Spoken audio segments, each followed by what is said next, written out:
all, I think we have to mention how important the public lecture series on mental health is to us.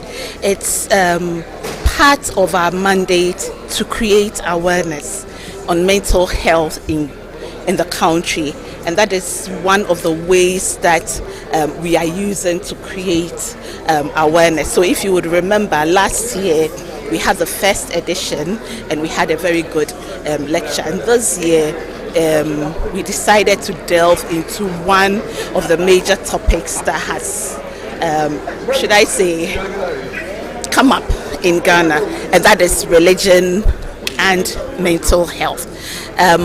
We believe that the religious groups have a role to play in mental health, and actually they do play that role, but we also have to look at the fact that even though they positively impact on mental health care in Ghana, they also have the tendency to impact negatively on the mental health care systems in Ghana.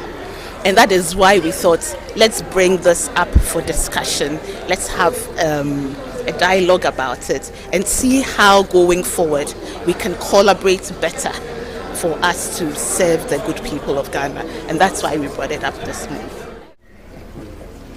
Yes, today's lecture reinforces something as relevant and timeless that lives with us and is part of us.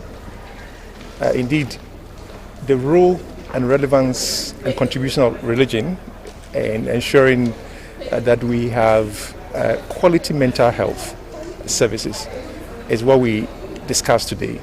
You know, we need appropriate mental health to enable us connect with each other as human beings. We need quality mental health services to enable us cope with life stresses and strains and issues that we experience. We need mental health, emotional intelligence to ensure that we function and thrive properly so that we'll be able to fulfill our God-given potentials and live productively in the life that has been given to us by God.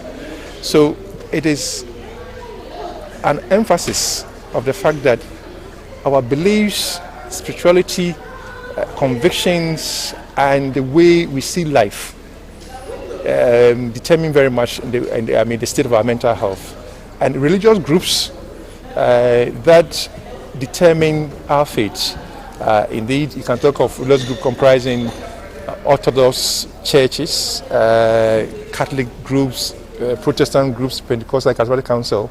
All of them form our religious worldview and belief systems.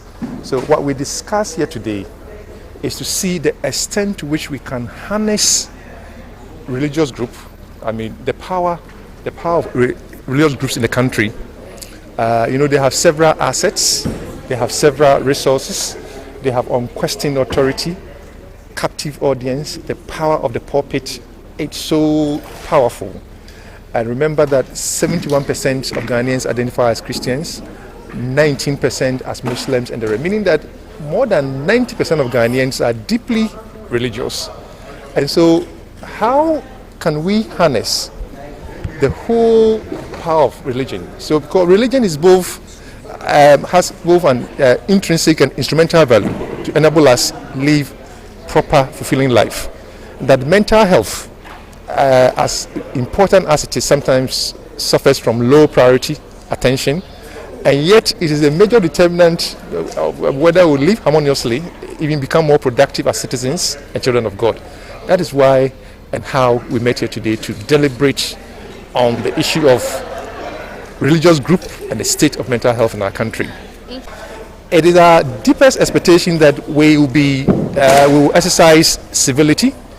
We will be decorous in the way we debate and discuss ideas and avoid politics of personality, assaults, attacks. Certainly, the best way to live within our system is to harness the prospects of politics, the voting system, to change leaders or to elect leaders. And it should be peaceful. If for anything at all, we should look at the civil unrest, conflict within the West African sub-region or in the whole world. So my plea is that let us embrace each other. Let us debate and discuss ideas, suggestions, and solutions to the challenges confronting Ghana. Any violence, any act that is not in alignment with our collective, values as peaceful citizen of Ghana is definitely not the type of life that Ghanaians desire and deserve. So elections, we embrace the election within the next 20 years. Let us live peacefully. And post-election, we must come back together and build the Ghana that we dream, desire, and deserve for our country and generations yet unborn. That is a plea that we have to embrace as citizens of the world and as people of God that granted us a safe space in Greenland, Ghana, and Mother Ghana. We love Ghana, and we must demonstrate love and civility and serenity. Thanks. Thank you.